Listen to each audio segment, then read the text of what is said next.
My name is Eula Morrison, and at 67 years old, I thought I knew what family loyalty meant. I was sitting here in my little villa in Tuscany, Italy, watching the morning sun paint golden streaks across the vineyard below, when I realized just how wrong I had been. 1 month ago, my own daughter Amanda and her husband Brad drove away from this very place, laughing as they abandoned me in a foreign country with no way home. They expected me to panic, to call them crying and begging to come rescue me. But as I sip my espresso and look at the easel beside me, displaying my latest painting that just sold for €500, I can honestly say their cruelty became the greatest gift of my life. Before I tell you exactly how my world turned completely upside down, I would love to know where you are watching from today. Please hit that like button and subscribe to hear more stories like mine. Have you ever been betrayed by someone you trusted most? Share your experience in the comments below, because trust me, you will want to hear how this story unfolds. Let me take you back to 3 months ago, when I was living a quiet life in Columbus, Ohio. I had been a widow for 3 years since my beloved husband George passed away from cancer. Those were dark times, and if it had not been for my daughter Amanda, I honestly do not know how I would have made it through. She was my only child, my pride and joy, and even though she was 35 and married, we talked almost every day. Amanda had married Brad Wilson 2 years after her father died. Brad was 32, worked in real estate, and had this way of making everything sound like a business opportunity. I will be honest, he never warmed up to me. There was always this tension when he was around, like he thought I was somehow interfering in their marriage. He would make little comments about how Amanda and I were too close, how she needed to cut the apron strings. But Amanda would laugh it off and tell me not to worry about him. I had been an elementary school teacher for 38 years before retiring, and I loved working with children. My house felt so empty after George died, especially during the long winter evenings. I would call Amanda just to hear another voice, and she always seemed happy to chat. We would talk about her job at the marketing firm, my volunteer work at the local food bank, and plans for the holidays. I thought we had the kind of relationship every mother dreams of with her grown daughter.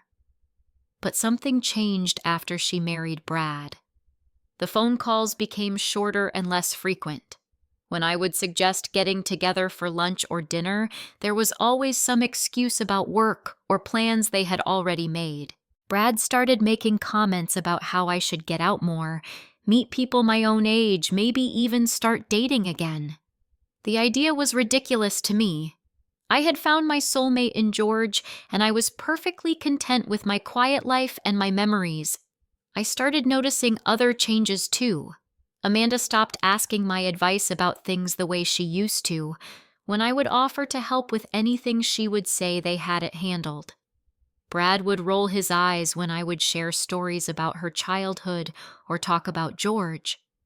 I felt like I was slowly being pushed to the edges of their lives, but I told myself it was natural for a young married couple to want independence.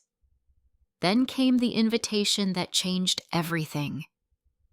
It was a Tuesday morning in early September when Amanda called, and her voice had that excited tone I remembered from when she was a little girl. She told me that she and Brad wanted to take me on a trip to Italy as a belated birthday gift, and to make up for all the times they had been too busy to spend with me lately.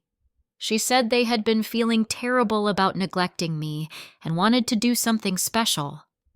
I was absolutely stunned. It had been my dream to visit Italy ever since George and I had watched those travel shows about Tuscany together. We had always planned to go someday, but someday never came before he got sick. Amanda knew this was on my bucket list, and the fact that she remembered and wanted to make it happen brought tears to my eyes. I immediately started researching everything I could about Italy. I bought a phrase book and tried to learn some basic Italian words. I went shopping for new clothes, something I had not done in months. I felt more alive and excited than I had since before George died. Amanda seemed genuinely happy about the trip when we talked about the plans, though she was vague about the details. She said they wanted it to be a surprise and that I should just trust them to handle everything.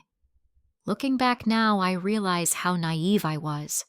I was so grateful that my daughter wanted to spend time with me that I ignored the warning signs that were right in front of my face. The day we left for Italy, October 15th, I felt like a teenager going on her first big adventure. I had packed and repacked my suitcase 3 times, wanting to make sure I had everything I might need for what Amanda had told me would be a 2-week trip through Rome and Tuscany. I arrived at the airport 2 hours early, something George used to tease me about, but I was too excited to sit at home waiting. When Amanda and Brad arrived, I noticed immediately that something felt different. Brad seemed unusually cheerful, which struck me as odd, since he typically acted like spending time with me was a chore he had to endure. Amanda kept checking her phone and seemed distracted, but when I asked if everything was okay, she just smiled and said she was excited about the trip. At the check-in counter, I discovered that while Amanda and Brad had seats in business class, I was in economy. Brad explained that they had used his frequent flyer points to upgrade, but there had only been enough for 2 seats. He said it with such a casual shrug that I felt embarrassed for even feeling disappointed. Of course, they would want to sit together on their honeymoon trip, I told myself, even though they had been married for over a year. The 12-hour flight to Rome felt endless. While Amanda and Brad were comfortable in their spacious seats up front, I was cramped between a crying baby and a man who snored loudly for most of the journey. I tried to read the travel guide I had bought, but I kept thinking about how differently I had imagined this trip would go. Still, I reminded myself to be grateful. My daughter was giving me the chance to see a place I had always dreamed of visiting. When we landed in Rome, I was exhausted and disoriented, but the excitement of actually being in Italy quickly took over. The airport was bustling with travelers speaking rapid Italian, and the energy was infectious. Amanda and Brad seemed to know exactly where they were going, and I followed behind them with my rolling suitcase, trying to keep up with their quick pace. Our hotel arrangements were another surprise. Amanda had booked me a small single room on the 3rd floor of a modest 3-star hotel, while she and Brad were staying in a suite at a much nicer place about 6 blocks away. When I asked about this, Amanda explained that I snored too loudly for them to share a room, and besides, they needed privacy as a married couple. She said it with such matter-of-fact confidence that I felt foolish for questioning it. That first night in Rome, I ate dinner alone at a little restaurant near my hotel, while Amanda and Brad had what Amanda called a romantic dinner at their hotel. I sat there with my guidebook trying to plan what we would see together the next day, feeling more lonely than I had felt since those first weeks after George died. The next 3 days in Rome followed a similar pattern. Amanda and Brad would appear at my hotel in the morning, we would visit 1 or 2 tourist attractions together, and then they would disappear for lunch or dinner, leaving me to find my own meals and entertainment. When I tried to suggest that we spend more time together, Amanda would remind me that this was their anniversary trip too, and they needed couple time. I started noticing the whispered conversations between them. Conversations that stopped whenever I came within hearing distance. Brad kept getting phone calls that he would take privately, always saying it was work-related. Amanda avoided making direct eye contact with me when she spoke something she had never done before in her entire life. On our 4th day, they announced that we were driving to Tuscany to spend the rest of our time in a small hill town where Brad had found a charming rental property. I was thrilled because I had read so much about the rolling hills and vineyards of the region. As we loaded our luggage into the rental car, I noticed that Amanda seemed nervous, and Brad kept checking his watch, but I attributed it to the stress of navigating in a foreign country. The drive through the Italian countryside was absolutely breathtaking. Even sitting in the back seat while Amanda and Brad whispered to each other in the front, I felt my spirits lifting as we passed ancient stone farmhouses, endless rows of grapevines and olive groves that seemed to stretch on forever. This was exactly what I had imagined Italy would look like. We arrived in Montalcino just as the sun was beginning to set, painting everything in warm golden light. The town was tiny and quiet with narrow cobblestone streets and medieval buildings that looked like something from a fairy tale.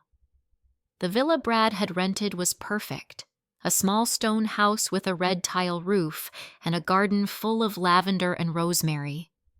That evening, Amanda cooked a simple pasta dinner while Brad opened a bottle of local Chianti. For the first time since we had arrived in Italy, it felt like we were actually spending time together as a family. Amanda seemed more relaxed, and even Brad was almost pleasant. I went to bed that night thinking that maybe the rest of our trip would be different, that we would finally have the bonding experience I had hoped for. I had no idea that it would be the last meal I would ever share with my daughter and her husband.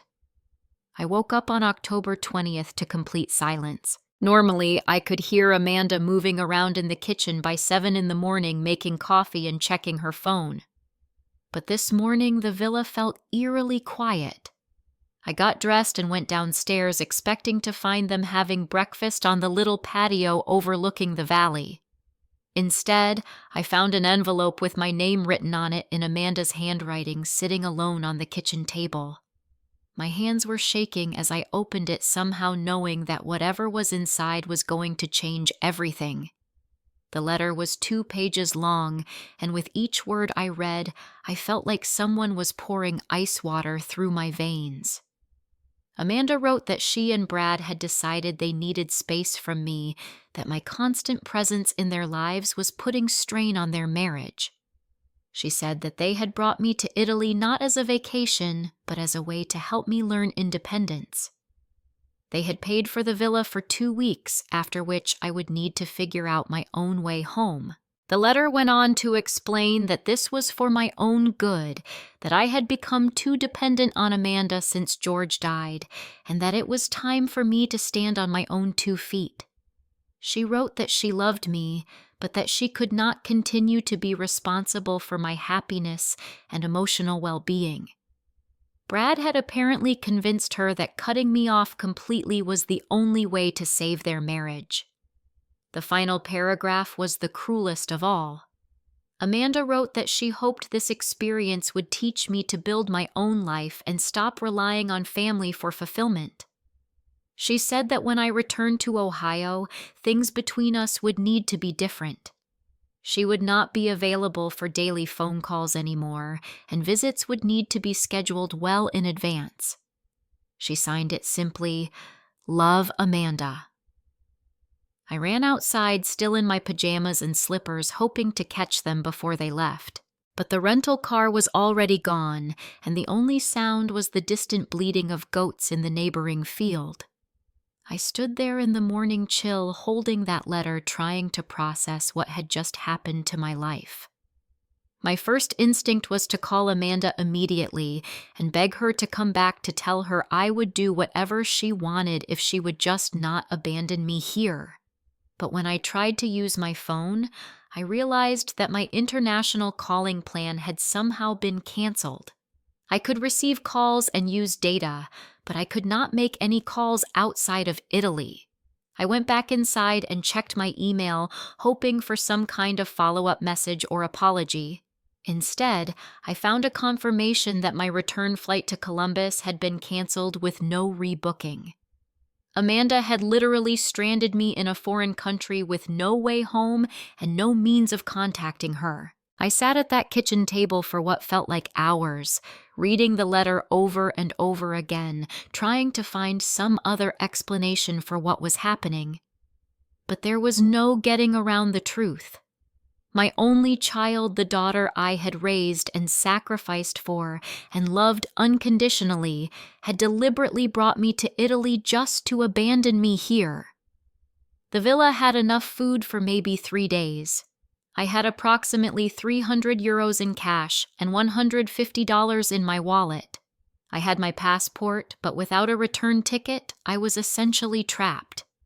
I did not speak enough Italian to navigate complex travel arrangements, and I had no idea how I was going to survive, let alone get home. That first day, I barely left the bedroom. I kept expecting Amanda to call and tell me this was all some kind of misunderstanding, that they would be back to get me.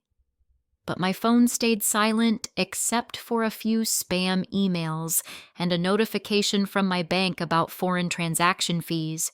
As the sun set over the Tuscan hills that first evening, I realized that no one was coming to save me.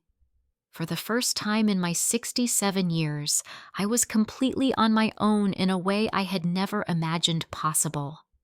The woman who had raised Amanda, who had taught her about kindness and loyalty and treating people with respect, had been discarded like an unwanted piece of luggage. But as I sat there in that beautiful, terrible place, something began to shift inside me. Maybe it was George's voice in my memory reminding me that I was stronger than I thought. Maybe it was just pure, stubborn anger at being treated so cruelly.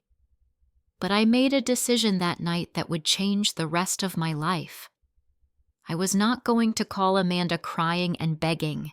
I was not going to contact the American embassy and ask them to send me home like a helpless victim. Instead, I was going to figure out how to survive in this place, and I was going to do it with dignity. The next morning, I woke up with a strange sense of determination. I had spent so many years organizing my life around other people's needs that I had forgotten what it felt like to make decisions just for myself. Now, with no choice but to figure things out alone, I felt something I had not experienced in years: complete freedom. My first priority was to understand my situation.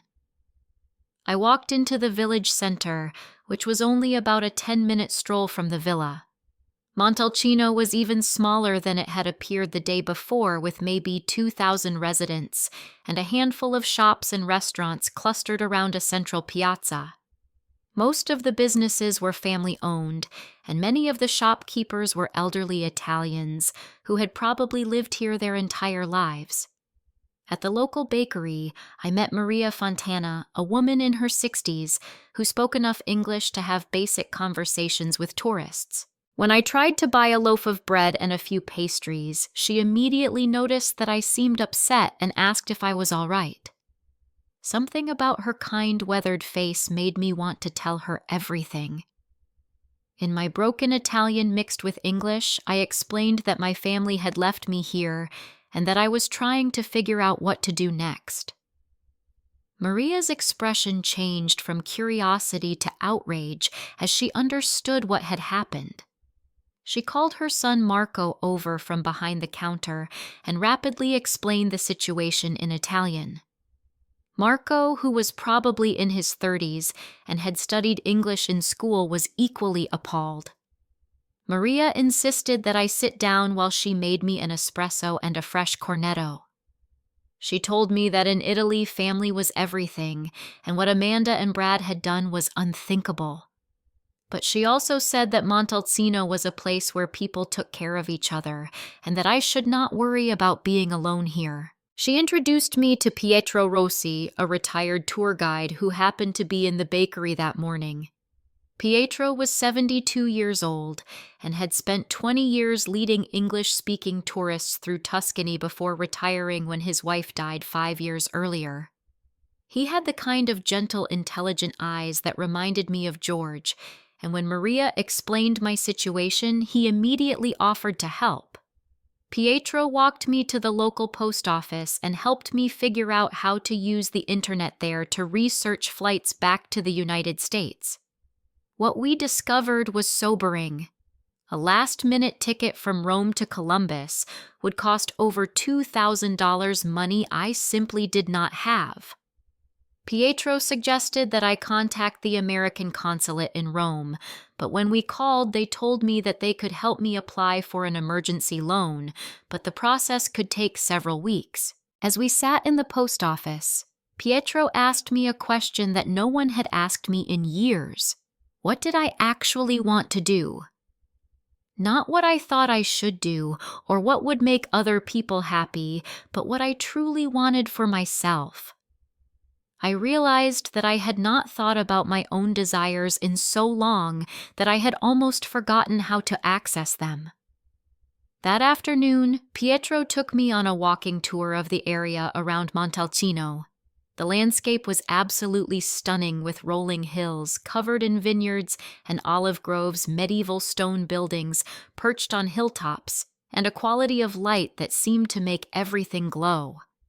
As we walked, I found myself really seeing the beauty around me for the first time since arriving in Italy.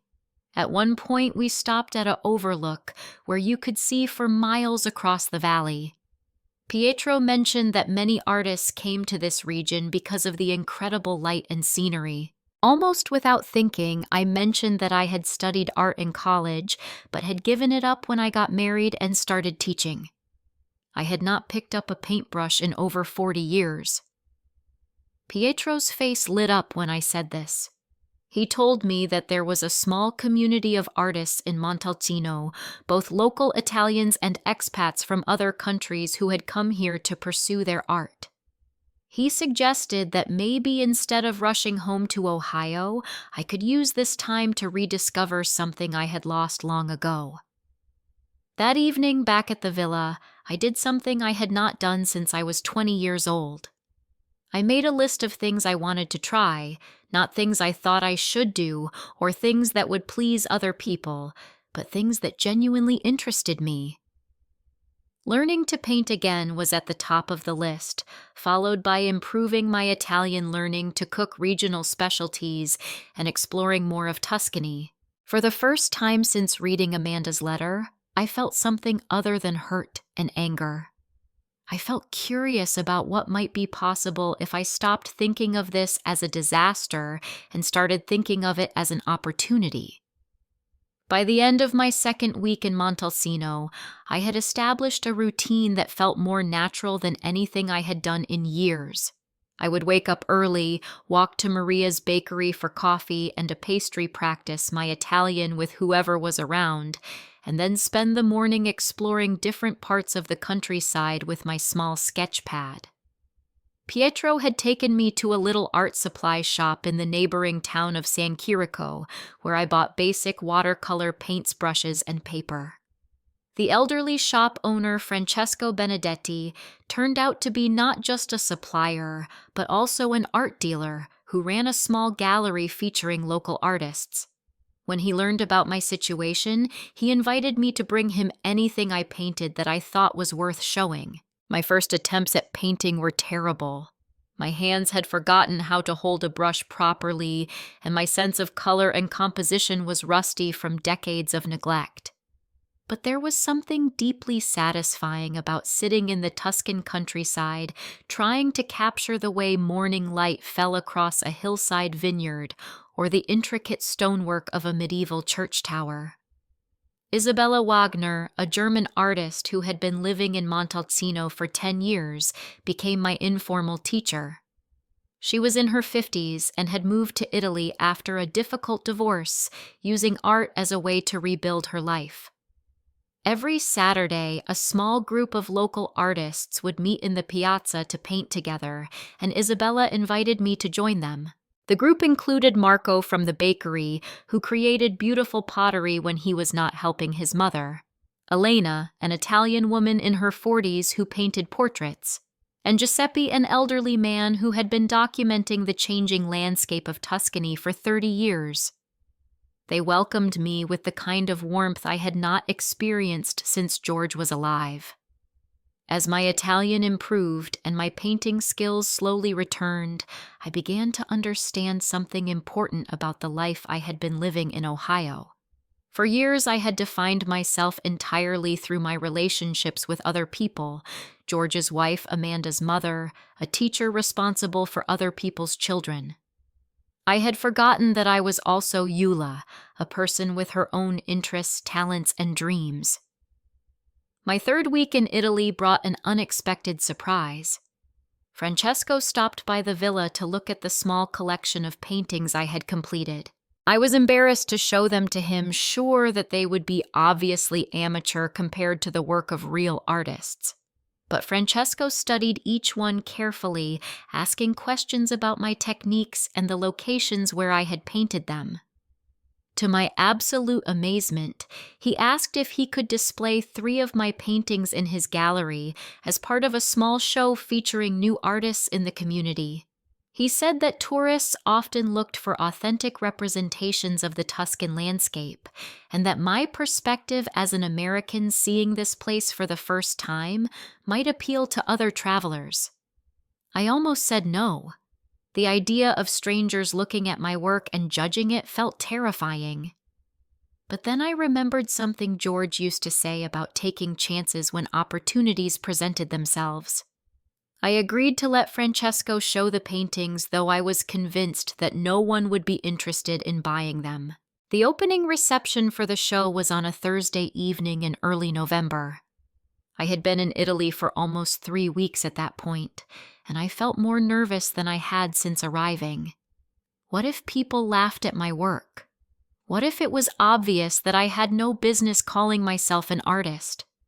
But when I walked into Francesco's gallery that evening, I saw something that took my breath away. My 3 small watercolor paintings were hanging on the wall with professional lighting and elegant frames looking like they belonged there.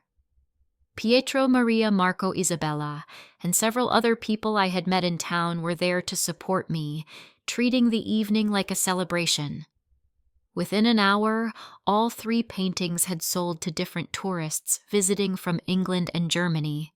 I made €600 that night, more money than I had expected to see during my entire stay in Italy. Francesco asked if I could have more paintings ready for the following week, as several visitors had inquired about purchasing additional work. Standing in that gallery, surrounded by people who had become friends holding money, I had earned through my own creativity and effort. I felt something I had not experienced in decades, pride in my own accomplishments.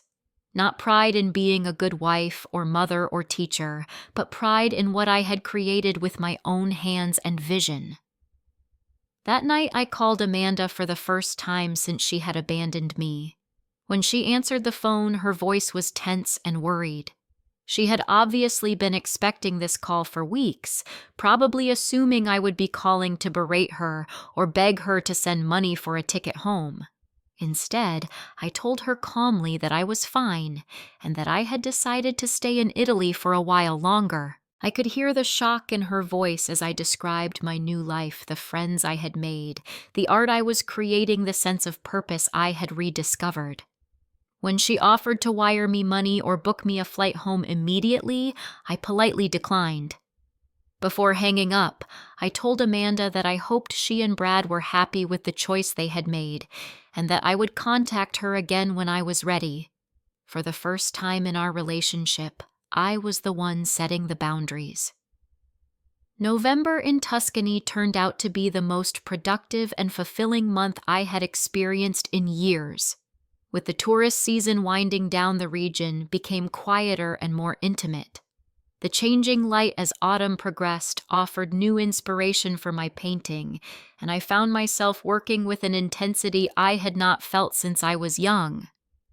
Francesco's gallery had become a regular outlet for my work. Word had spread among the tourist networks about the American grandmother who had started painting in Tuscany, and people began seeking out my pieces specifically.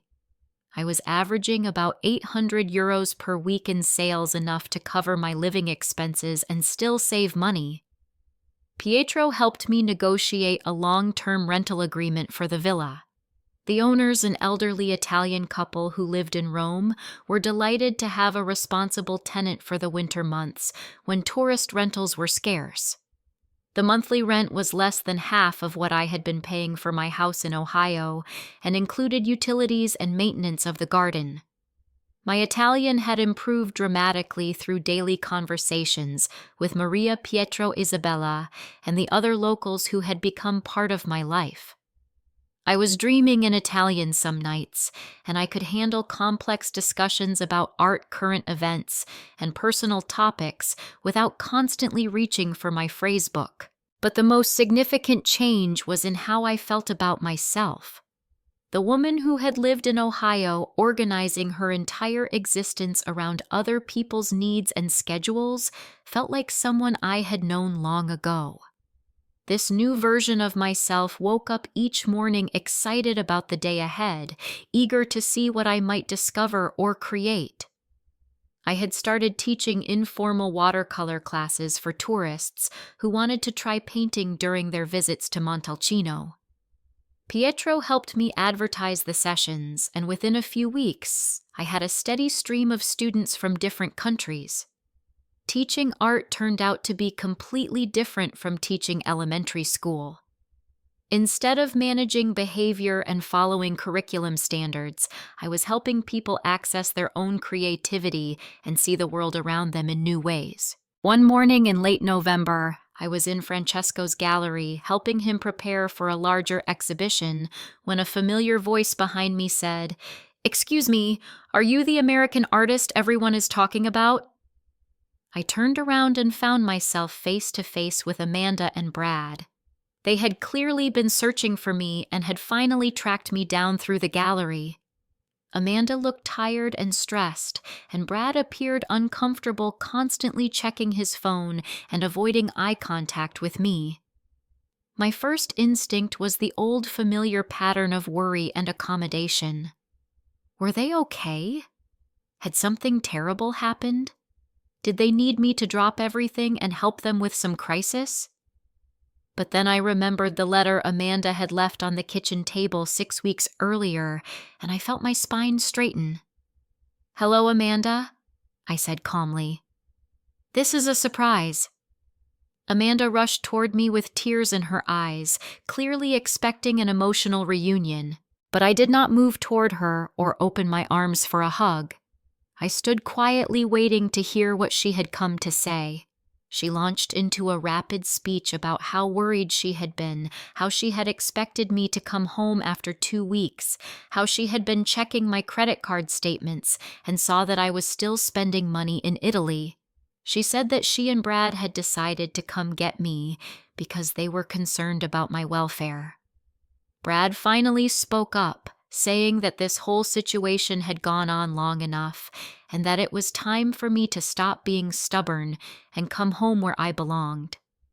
He said it with the same condescending tone he had always used with me, as if I were a child who had been playing dress-up and now needed adult supervision. I looked at these two people who had once been the most important relationships in my life, and I realized that I felt nothing. Not anger, not hurt, not love, not resentment. Just a kind of calm detachment, as if I were observing strangers who had wandered into the gallery by accident. "I appreciate your concern," I said, "but as you can see, I am doing very well here. I have work that I love, friends who care about me, and a life that feels authentic and fulfilling. I will not be returning to Ohio." The conversation that followed was unlike any interaction I had ever had with Amanda. For the first time in her life, she was not able to manipulate me through guilt, obligation, or emotional blackmail. Every argument she made about family duty and my responsibilities as her mother was met with calm, rational responses about my right to choose my own life. Brad became increasingly agitated as he realized that I was not going to be pressured into compliance. He started making threats about having me declared mentally incompetent, about cutting off all communication about ensuring that I would never see any grandchildren they might have in the future. Each threat revealed more clearly the kind of person he really was and the toxic influence he had been having on my relationship with Amanda. Amanda seemed genuinely shocked by my transformation. The dependent, accommodating mother she had known was nowhere to be found, replaced by a confident woman who spoke knowledgeably about art markets, Italian real estate, and international banking procedures. When she asked how I was supporting myself, I showed her the paintings hanging in Francesco's gallery and explained my teaching business. The turning point came when Amanda finally asked the question that had been underlying everything. How can you just abandon your family like this? I looked at her steadily and said, I learned from the best teacher possible. You showed me exactly how it is done on October 20th when you drove away from this villa laughing. The cruelty of her actions seemed to hit her fully for the first time. She had somehow convinced herself that what she had done was justified, that it was helping me become more independent. But hearing her own behavior described back to her in plain terms made her realize how devastating her betrayal had been. She broke down crying, apologizing over and over, begging me to forgive her and come home so we could work things out. But her tears did not move me the way they once would have. I had learned too much about myself and what I was capable of to go back to being the woman who lived to serve other people's needs. I told Amanda that I forgave her because carrying anger and resentment would only poison my own happiness. But forgiveness did not mean forgetting, and it certainly did not mean returning to the old dynamics that had allowed her to treat me so poorly. When Brad tried to interrupt with more demands about family obligations, I turned to him and said something I should have said years earlier. You have never been welcome in my life, and you have spent years trying to destroy my relationship with my daughter. You succeeded beyond your wildest dreams. I hope you are satisfied with what you have accomplished. The silence that followed was deafening. Brad looked like he had been slapped, and Amanda stared at me with an expression I had never seen before. I think she was finally understanding that the mother she had taken for granted was never coming back. I told them that they were welcome to visit me in Italy if they wanted to maintain some kind of relationship, but only as guests in my world, following my rules and respecting my choices. I would no longer be available for daily phone calls, financial assistance, or emotional support whenever they decided they needed it. Amanda asked desperately what she could do to fix things between us. I explained that there was nothing to fix, because I was not broken. The life I was living now was not a phase or a reaction to their abandonment. It was the life I had always been meant to live, if I had been brave enough to choose it for myself. They left Montalcino that afternoon without accomplishing anything they had come to do. Amanda looked lost and confused, like someone who had suddenly discovered that the ground beneath her feet was not as solid as she had believed. Brad was angry and frustrated, but there was nothing he could do about a situation he could not control through intimidation. As I watched their rental car disappear down the winding road toward the highway, I felt a sense of closure that had nothing to do with reconciliation. The people I had spent years trying to please and accommodate had revealed their true nature, and I was finally free from the obligation to keep pretending that their behavior was acceptable. That evening, Pietro, Maria, Isabella, and several other friends joined me for dinner at the villa. We cooked together, shared stories, laughed about the day's events, and made plans for the upcoming holiday season. These people had become my chosen family, and their affection for me was based on who I actually was, not on what I could do for them.